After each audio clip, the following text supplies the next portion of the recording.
El político de izquierdas Íñigo Errejón rechaza las acusaciones de agresión sexual que pesan sobre él como denuncia falsa. Y desde Podemos ya descalifican a Íñigo Errejón como alguien de extrema derecha. Veámoslo. El caso de Íñigo Errejón nos está ayudando a ver con absoluta claridad la hipocresía y los enormes riesgos que representan las políticas de identidad de la izquierda para el Estado de Derecho. Recordemos que la actriz Elisa Mouliá denunció al político de izquierdas Íñigo Errejón por agresión sexual, unos hechos supuestamente cometidos en el año 2021 y que hasta este momento no habían merecido por parte de Mouliá una denuncia. En un Estado de Derecho deberíamos decir que Íñigo Errejón es absolutamente inocente hasta que se demuestre lo contrario en un procedimiento penal garantista.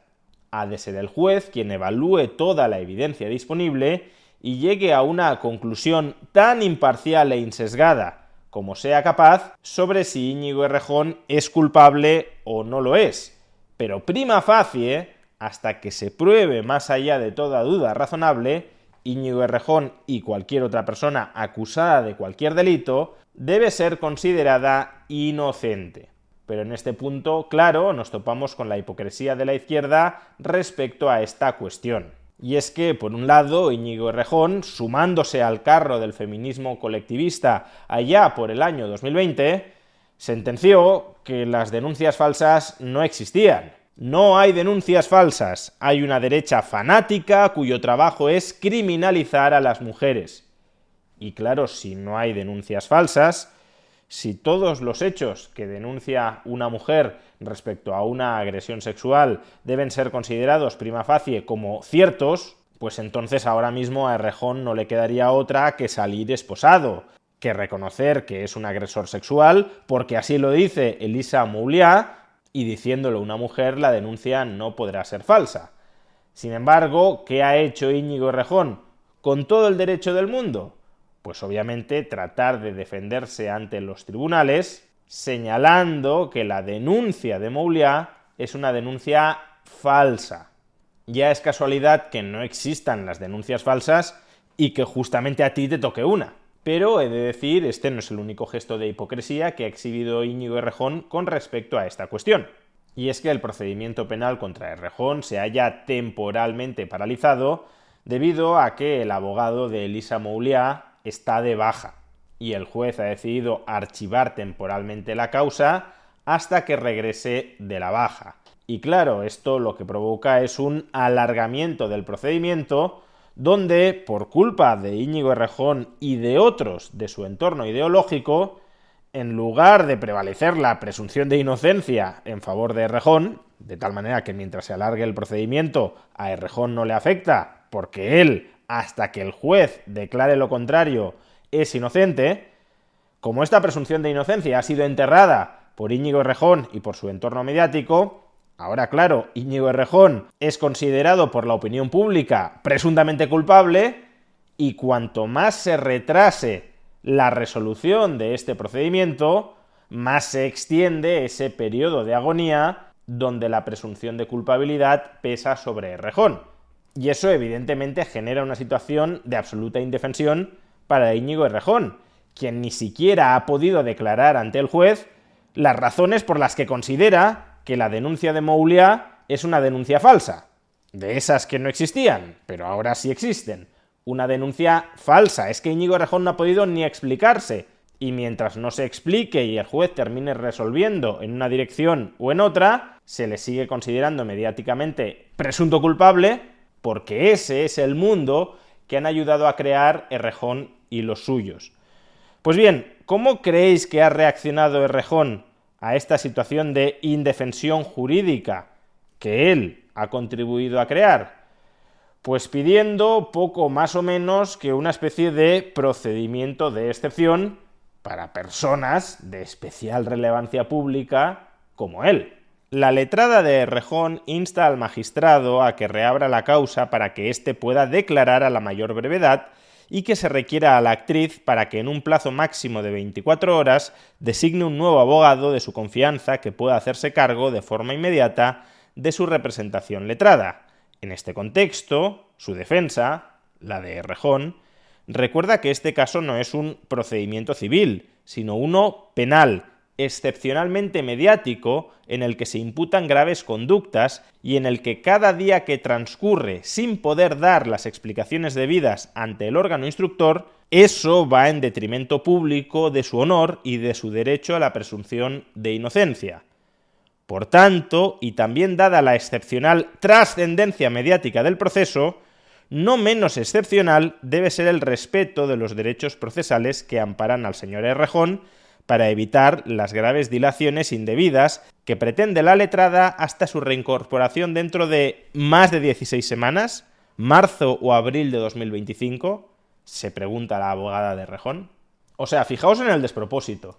Errejón y los suyos han ayudado a crear un clima tóxico donde se ha enterrado la presunción de inocencia, donde el hermana yo sí te creo o no existen denuncias falsas significa que cualquier hombre que haya sido acusado de perpetrar violencia sexual contra una mujer debe ser considerado presuntamente culpable, y claro, como ahora se está dilatando, probablemente con mala fe procesal, pero se está dilatando el procedimiento, pues entonces Íñigo Errejón dice: oye, que mi presunción de inocencia, en este mundo en el que esta presunción de inocencia ya no existe y donde se está alargando artificialmente el procedimiento dentro del que soy mediáticamente presunto culpable, pues eso va en detrimento de mi honorabilidad, de mi imagen pública. Pues claro, ese es el mundo que tú has contribuido a construir. Y como ahora no te gusta que ese mundo se te aplique a ti, pues estás reclamando un procedimiento de excepción. No menos excepcional debe ser el respeto a los derechos procesales que amparan al señor Errejón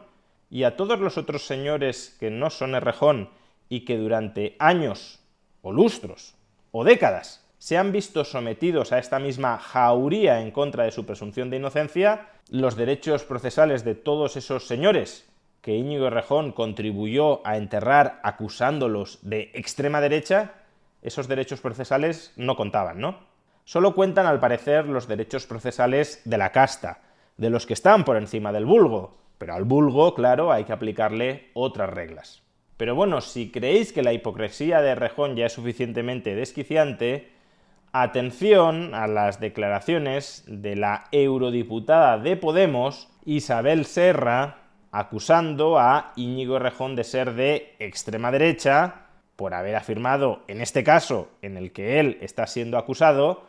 que la acusación de la actriz Elisa Mouliá constituye una denuncia falsa. Bueno, pues yo creo que el mismo Errejón dijo en un tuit, hace no sé cuándo fue ese tuit, en el que decía que no hay denuncias falsas, ¿no? Yo creo que ese discurso es un discurso de la ultraderecha, en el que dices que hay mala fe por parte de una denuncia, por parte de una mujer que ha denunciado unos hechos. Yo creo que lo importante por nuestra parte es estar del lado de las víctimas, estar del lado de todas las mujeres que denuncian violencia sexual, que denuncian agresiones sexuales, y de ese lado estamos en Podemos. Desde luego, al menos de momento, Podemos es coherente en sus razonamientos.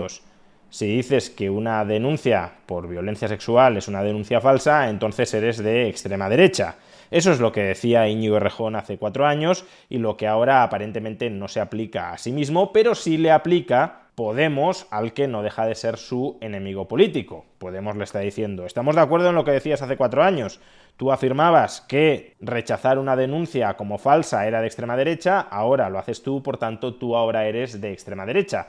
Pero que este razonamiento sea coherente, y de momento lo sigue siendo, no significa que no sea un razonamiento tenebroso y peligrosísimo para el Estado de Derecho. Al final, y en última instancia, lo que está diciendo Isa Serra es que si un acusado defiende su presunción de inocencia contra una parte acusadora, que en este caso sea mujer, entonces ese acusado que está tratando de hacer prevalecer su presunción de inocencia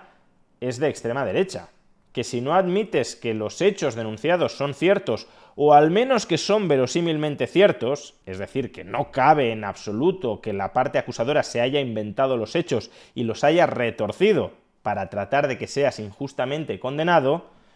si eso es imposible y a alguien se le ocurre plantear que esa imposibilidad puede llegar a ser cierta en su caso, pues entonces aquel que intenta defender su absoluta inocencia respecto a unos hechos acusadores formulados, ese ha de ser visto como alguien de extrema derecha o cómplice de la extrema derecha. Vamos, supone enterrar el Estado de Derecho, las garantías procesales que ahora sí reclama Errejón para el caso de los hombres acusados por violencia sexual. En definitiva, el caso Errejón está siendo muy ilustrativo de la hipocresía y del peligro al Estado de Derecho que representa a la izquierda, o al menos una parte de la izquierda, que ha reemplazado las garantías procesales de ese Estado de Derecho por la supremacía de las políticas de identidad. Lo que busca esa izquierda es instaurar coactivamente la desigualdad ante la ley dentro de una sociedad. No solo desigualdad del hombre frente a la mujer dentro de un procedimiento penal, sino también desigualdad entre los privilegios de las élites, que por supuesto integraría esa izquierda, y el pueblo llano al que se le aplicarían esos principios de inequidad. Reclaman igualdad, pero en el fondo lo que desean es opresión y privilegio.